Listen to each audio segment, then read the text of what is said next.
BC's record-breaking heat wave saw temperatures reach over 40 degrees Celsius in June. The consequences of that extreme and unprecedented heat has many residents questioning their living situations as climate change leads to more unpredictable temperatures. This couple's apartment reached 47 degrees inside. They were desperate to find AC and worried about their cats. I was set for the worst.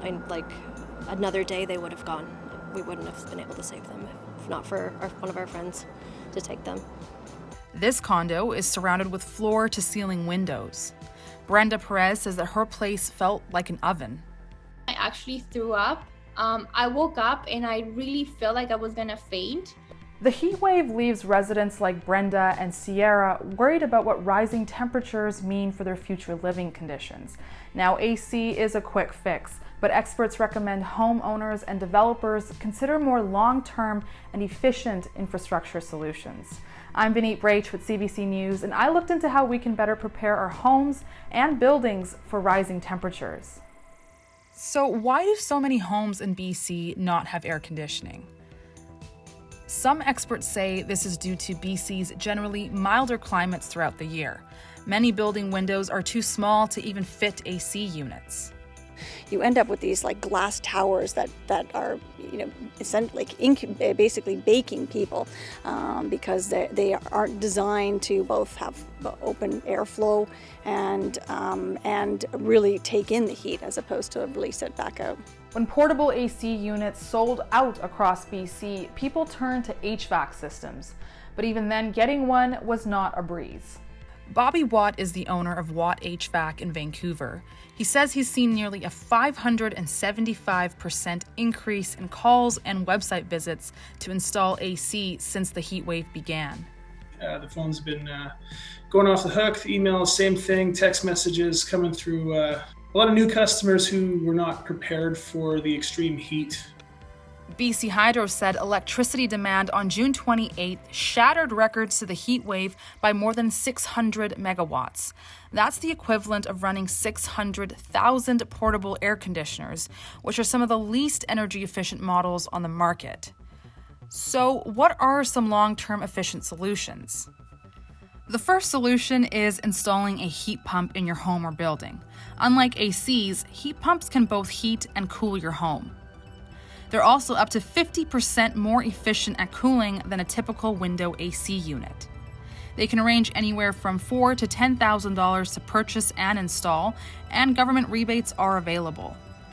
Akua Schatz is a green building expert who has a heat pump in her home. So what this unit does, it extracts the hot air from inside and then recycles it and cools it and brings it back in as cooler air. Her home also has two other efficient solutions. We insulated really significantly all the way through the home to ensure that that there weren't any gaps, and then we also upgraded all of our windows, so to make sure that they were also ones that weren't going to leak, that were going to provide a lot of airtightness to the home. Another solution would be to take a bigger picture look at high-rise apartments.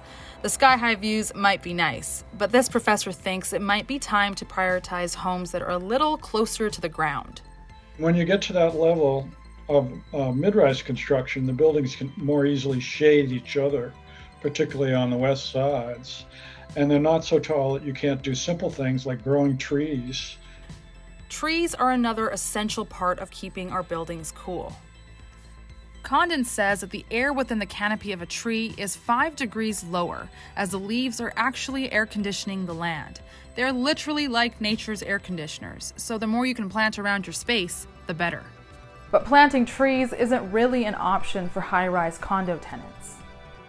Condos made of glass are poor insulators that allow cool air to easily escape and reflect hot air into the building. Instead, experts say windows could be smaller with more insulation on exterior walls. Another UBC professor says a solution is to cool down our walls and surroundings using radiant cooling. Radiant cooling uses chilled water with special panels to cool down the internal surfaces of our walls and ceilings. And it doesn't sound like that would do much for us, because like, why would I want my walls and my ceiling cool if I'm sitting here and feeling hot? But our bodies would actually feel different. About 50%, sometimes even more, of what makes us feel cool, what tells our brain that we're feeling relatively cool, is the process of radiation. Radiation actually transferring between our skin and the walls and the surfaces around us. It saves far more energy than air conditioning as well. A recent analysis found BC's heat wave would have been virtually impossible without climate change from human influence.